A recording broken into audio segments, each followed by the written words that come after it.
Thank you for joining us for this episode of That Solo Life, the podcast for PR pros and marketers who work for themselves. I am Michelle Kane with VoiceMatters, and I'm here with my ever-steady co-host, Karen Swim of Solo PR Pro. Hi, Karen. How are you today?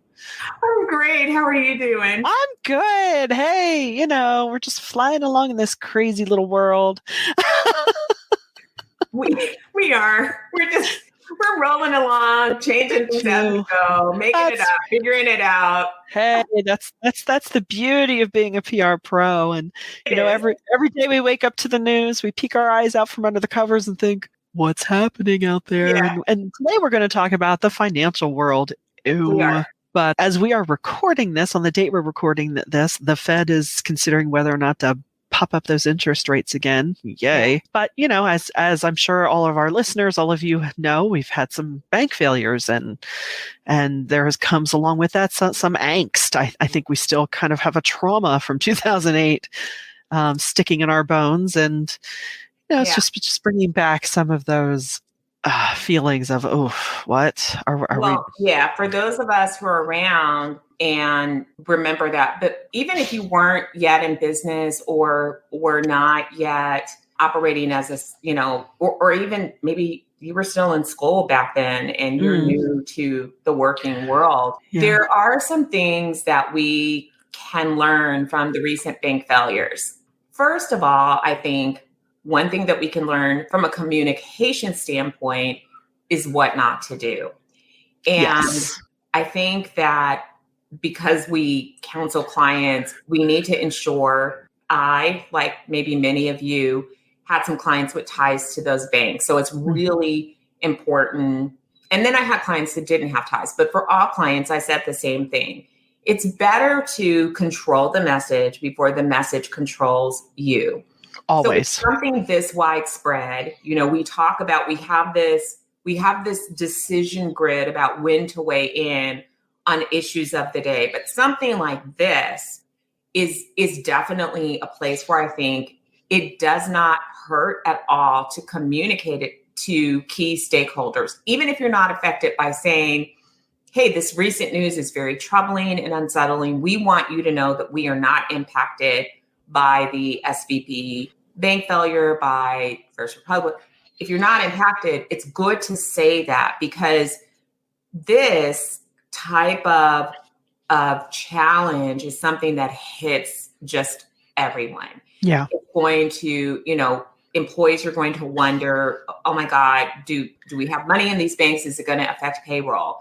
Your investors, want to know that you've got a handle on this. Your potential investors, your customers want to know that you are fine and that you're not going to be making moves, out of frenzy and in response to this, but that you're okay. Yeah. Yeah. If you are affected, communicate with a plan about what you plan to do. Right. I mean, that's just basic PR 101, right? It's, take control of the messaging. And I give kudos. Of course, I wasn't privy to what local companies were saying, but I know the banks in our region did a wonderful job of, the very next morning, making these statements of we're good, we're solvent. This is, we are. That was different because XYZ. You can rest assured they just did the right thing. So. I think it also brings up the question, I had providers that I utilized that were impacted. Yeah. And I immediately got messages that what I utilized them for would not be affected. But it really, there's just been a lot of uncertainty and this financial part adds to it because, I had to question, I did not know prior to this, where all of my clients banked, where their money was parked. Yeah. And it brings up a point, here's one more stress test that we need to follow. Yeah. And it's not so much even knowing where they bank, but having some fail-safe to protect your income. Yes. So I know some people that were personally impacted by delays in payments because of these bank failures. Sure. Could you absorb a delay in payment? For how long could you absorb that delay? Right. Do you have anything in your contract that is a protection? Do you have conversations with your clients about the realities of life? And are you documenting those in your contract? Because it just, again, it brings up one more issue that we have to make sure that we guard against. And I'm all for making sure that you build a cushion that can carry you through any crisis, whether it's several clients cutting off contracts at once, client organizations failing, bank failures, whatever it is, you not being able to work, have a cushion. And no judgment on you today if you do not have that, because so many small businesses in America are operating on very, very thin margins. So there's no judgment, but I am saying that for all of us, we need to stockpile even more. And if that means thinking about, are there creative ways that I can build revenue? Should I, what can I do to extend that may not even be client work, or where do I need to adjust my strategy for new clients? Should I be raising my rates? You really need to start thinking about that and stockpiling, because it's not going to get better out here. And we're in a climate, it's not going to get better for the general public.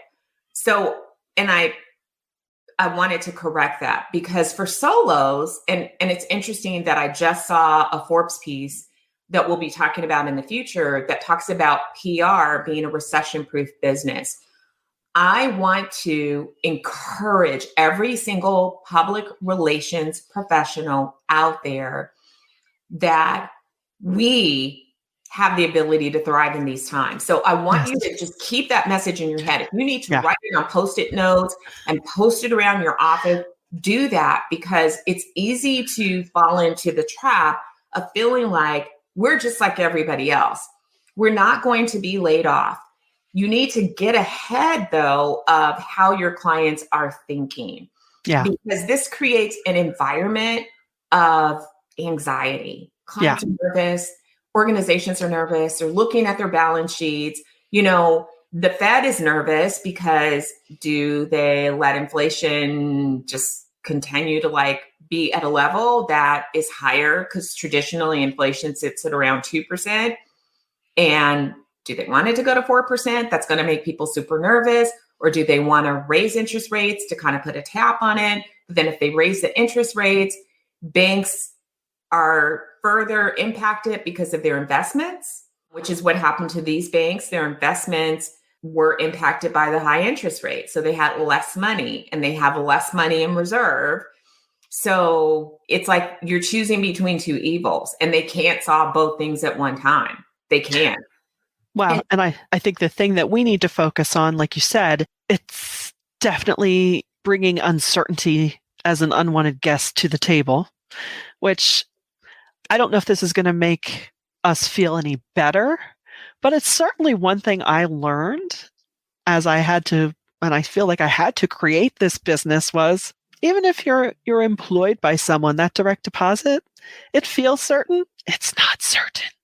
Absolutely. So, I think absolutely. We live with uncertainty without even acknowledging it, because there are certain risks that we've just accepted as normal. So we don't see them as a risk. Right. But, we want to give you, and we're not, we are not financial advisors. You need to talk to your financial advisors.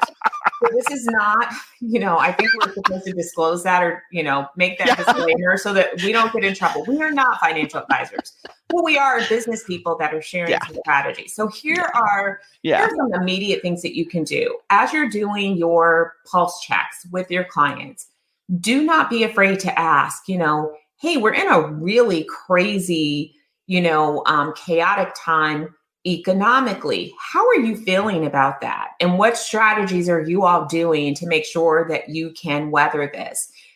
Think about how you can help them to hit their goals. Because again, you want to be a problem solver. And so avoiding the conversation can mean that you get hit with surprises later on. Addressing this with your clients brings things to the forefront. And if they're thinking about cutting back, you can help them. You can guide them.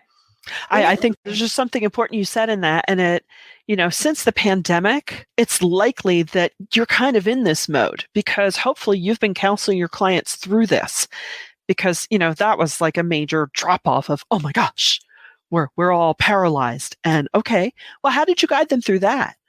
It's that you should have hopefully kept that conversation going of how are things? How can we better address? How can we change our tactics?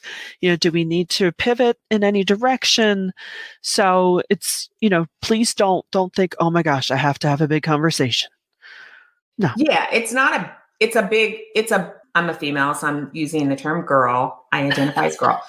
It's a big girl conversation that we all should be having, right? Yeah. It's a CEO conversation. You need to have these conversations. Sometimes we shy away from talking about money with our clients, but and sometimes we're afraid to have the big conversations because we're afraid of the answers. But let me tell you something. It is so much better to be empowered with information. Yeah. So these conversations can yield clues about the certainty of your contract. And those are things that you want to address early on. Another tip is if a client says, well, we're thinking about or we're planning on bringing PR in-house. That's great, client. That's fantastic. We've seen the best results when there are resources internally that can focus on these things with the support of an agency to do that. What were you thinking in terms of how that would look? Guide them, make some suggestions. A lot of times I've seen people be in the situation and simply throw down the flag and go into, their out clause.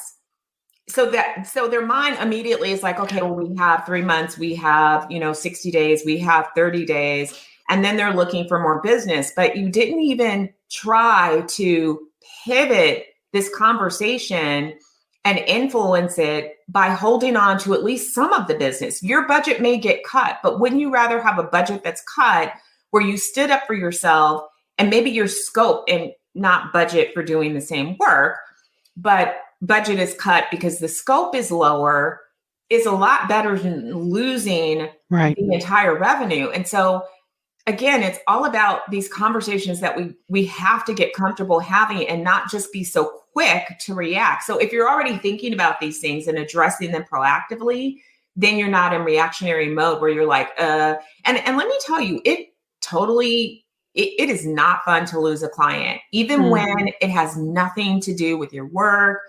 They're not unhappy. It's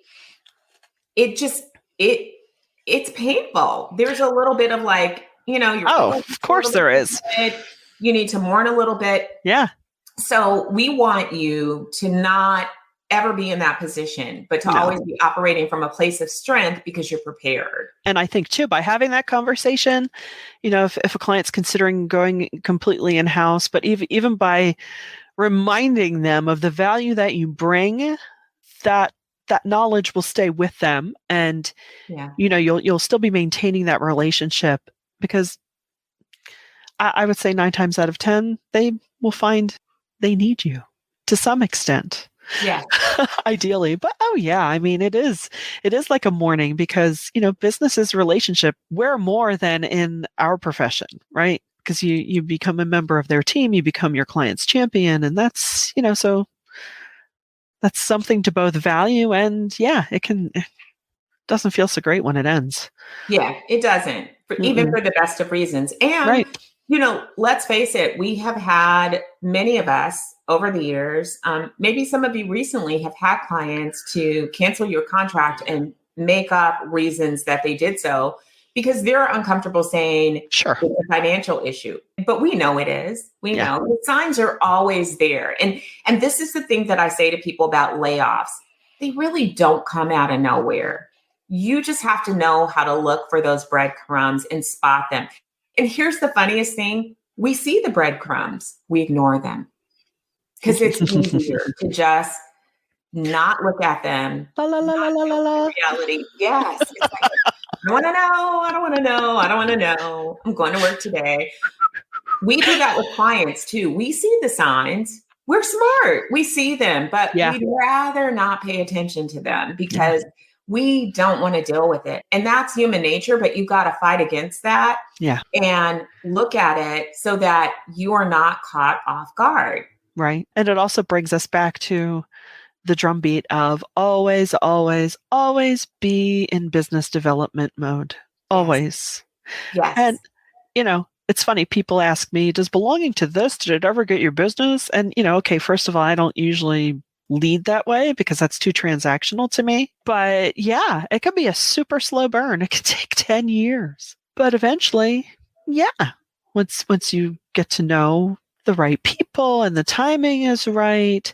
So when we say always be in business development mode, it doesn't mean you're, in that you're closing a client every 10 days. But right. And you're not like scattered, like, oh my gosh. It just means that you need to always have a full pipeline. Yeah. Many years ago, my then and now client MBO partners just imparted such wisdom on that by encouraging, solo business owners to have a full pipeline, because a full pipeline meant that you had choice. And oh, I love that. You started your business because you wanted choice. You wanted freedom. You wanted the freedom to choose how you work, who you work with. The way that you protect that freedom is by ensuring that your pipeline is always full. You should never, ever, ever put yourself in a position where a loss puts you in frenzied mode. Like, oh my God, now you're rushing around and you're checking LinkedIn and you're doing all these things. Mm-hmm. If you do a little every day, and if you're always, keeping yourself open for clients, if you're always checking in with your network, if you're always marketing your services, then you should have, people in various stages of your pipeline all the time. And to your point, Michelle, one of my most favorite past clients is somebody that it took a year, 1 year. And here's the funny thing, 3 companies later, 3 companies later to land an account. But you want to know what? Not only was that an amazing account, but after they were acquired, they have been, and not just one person from that company, the entire team that we work with, all the executives have been a continual source of referrals for us. See? Unprompted. Just, they are the most beautiful client ever. So don't be afraid of spending time to cultivate relationship over a period of time. Because as you said, sometimes it takes a while. Oh, yeah. But that doesn't mean it's over. No. And there was a beauty in what you just said too. It's you may think, oh, if I could just work with that person or that company. Yeah. Sometimes it's who they know. So, take the time to get to know people. Even if it's just, to touch base or congratulate them on something, all the way up to, hey, let's grab a cup of coffee sometime. I'd love to learn more about what you're into. That definitely helps. So all these little touch points. And I know it can feel overwhelming trust. Some days I sit here and I'm like, oh my gosh. I mean, but you do it. It's not so bad. Really that's where social media can also be a beautiful thing. I, don't believe that posting on LinkedIn doesn't have a return. It does. Right. Even if you don't do it a lot. I'm not a big LinkedIn person, but I just had an opportunity come up because of posts that I put on LinkedIn. That's awesome. When I felt like posting, I just, I'm not, I am the worst social media person ever. I'm just going to admit that. I'm horrible because it just, I don't like it anymore. Well, I think a lot of us feel that way. It's work. And I realize, when I look at my accounts personally, I don't post that much because I do it all day. Why do I? It's just not fun. I want to talk about myself. So I would, dip in and different places because I was enjoying it. I don't enjoy it. So well, we all go through phases, right? Yeah. But then there's other ways that you cultivate your relationshiip. This doesn't mean that you have to I'm not a fan of wasted time. I am not that girl. I'm not the girl who's going to do a whole bunch of in-person coffee dates. I'm not the person who's going to go to every networking meeting. I'm not doing that. That's just not my personality, not my style, doesn't line up with how I manage my time. Yeah. However, there are things that you can do that may seem a little more passive, but that actually can produce. And that is, putting content out there, writing bylined articles, for your target audience. I cannot say this enough. PR people, we love to write for PR publications. Stretch yourself and write for where your clients read. Yeah, so true. Be the answer to the problem your clients have. Yes. Be there, be that resource already. And when they are ready to take action, you hopefully will be top of mind because you've positioned yourself to be top of mind. Yeah. If you're going to talk PR, don't make it inside baseball. Right. Nothing wrong with that, by the way, if PR people are your target audience. And by the way, it's good to talk about these issues with other PR people, but in terms of your marketing, you want to be mindful that you are talking PR to your target audience. Who do you want to have as a client? Can you talk PR in their language? Can you tell them things that they may not know that will be helpful to them? Because people really do pay attention. And I know that we all think that we're just this one little person in a big old sea of like all of this information and all of these articles and all of these reels and videos and YouTube channels and podcasts, but you still matter. You do. And what you have to say has value. And it doesn't have to be so mind-blowingly different. Right. Don't put these obstacles in front of you. And I know some of you are sitting there like, well, everybody talks about that. And are people listening to everybody? Somebody's listening to everybody. Yeah. So you don't need everybody to listen to you. You just need to say it in a way that resonates with a few people. Right. And those are the people that are going to want to work with you. Because you said it in a way that resonated with them. Yes. I don't know where we get this idea that only one person can do something. You know, how many brands of toilet paper are there when you go to the grocery store? Right. They're all there for a reason. They're not all there because nobody's making money. This is true. Or even, why does anyone write songs anymore if there's only so many notes in a scale? It's, we could do this all day. But at the end of it, be strategic. And we said this before on here. Treat yourself as a client. Hire yourself. Love it. And I think you will. We know you're smart. We know you're savvy. We know you can weather anything because, hey, we're all still here. We've been through things and we're still here. So if anything, take that with you. And we hope we've inspired you today. If we have, please subscribe so you don't miss a thing. Share it around with your friends and colleagues. I mean, there's content you can share. That was pretty shameless, wasn't it? But that's okay. No, please share this. And we love to hear from you. So add your own thoughts to it. Say they talked about this. Here's my advice. Disagree with us because we learn from that too. It's, but the key point is please share our stuff. In case we weren't subtle enough. But we thank you for spending this time with us. We know everyone's time is so valuable these days. And until next time, thanks for listening to That Solo Life.